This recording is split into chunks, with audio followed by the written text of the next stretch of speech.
My name is James, and this is my wife, Carla. We decided to get married earlier than we planned because I got Carla pregnant.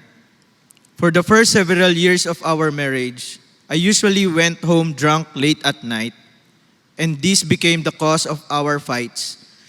Instead of avoiding those that triggered our fights, I still continued smoking, drinking, and having late nights out with friends. This was also the time that I started to be unfaithful to Carla. I got involved in a relationship with another girl whom I met in one of the bars of my friends I used to frequent.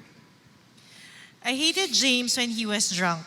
He was a different person, literally possessed by the spirit of alcohol. At this point, I already regretted marrying him.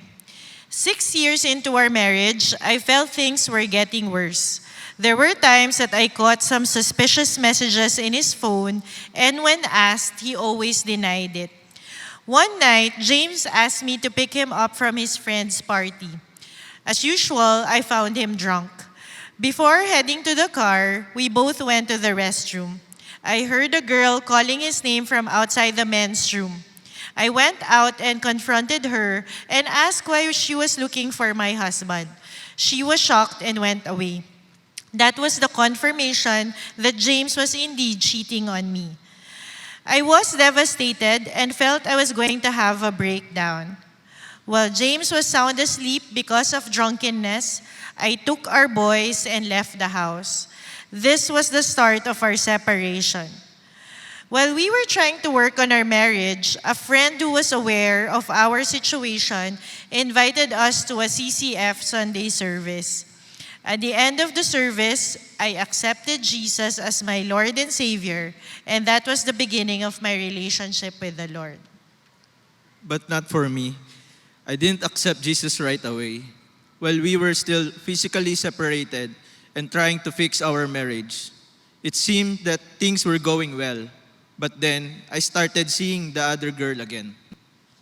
One morning, on my way to work, I decided to drop by our house where James was staying.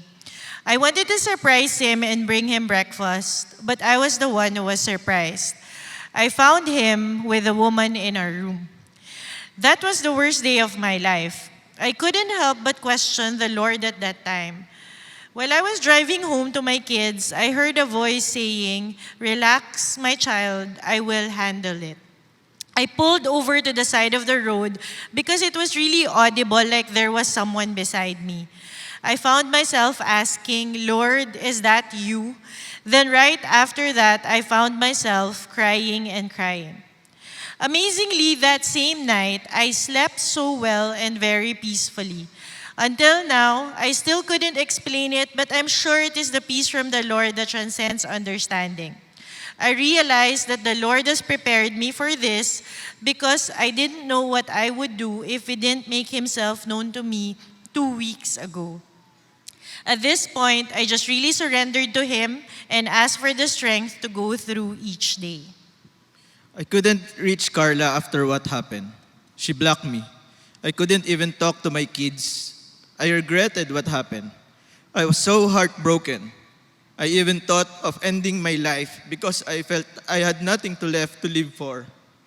I was at rock bottom. I had no one. I had no family anymore. Even my own parents and siblings were mad at me.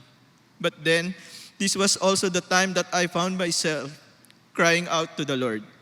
I realized that He was all I had. One Sunday, while watching the CCF online, I asked the Lord, when could I see my family again? Because I really missed them and wanted them back so bad. Amazingly, at that very moment, I saw Carla and our kids caught by the camera. What are the chances? I knew it was the Lord. Through that simple divine coincidence, the Lord gave me hope. So I continued on pursuing and trying to win my family back. And by God's grace, after 2 weeks, Carla had chosen to forgive me. It was clearly all by God's grace that I was able to forgive that fast. I thought that if the Lord was able to forgive me this much, who was I not to forgive my husband? And what's more amazing and unbelievable is that I found myself giving James back my full trust. Since then, we started to experience the transformative work of the Lord in our marriage. I started to realize my shortcomings as well as a wife. 2 years later, the Lord impressed in my heart to reach out to the woman that James got involved with and tell her that I had forgiven her. I was hesitant at first, but by God's grace, I was able to do it. I didn't expect a reply, but she did send one, and with an apology. Carla and I attended 2 couples retreat, which is also greatly helped us to have a deeper relationship first with the Lord and with each other. We also attended the True Life retreat and got baptized. By God's grace, I lost the desire to drink and smoke. I found myself staying at home most of the time, preferring to be with my family and play with my boys instead. I also found a new hobby in cycling, which I believe God used to replace all my vices. I have also been faithful to Carla since then. We are now also part of Couples D Group and are also leading our own Couples D Group. Praise God. Praise God. This year, we celebrated our 15th wedding anniversary.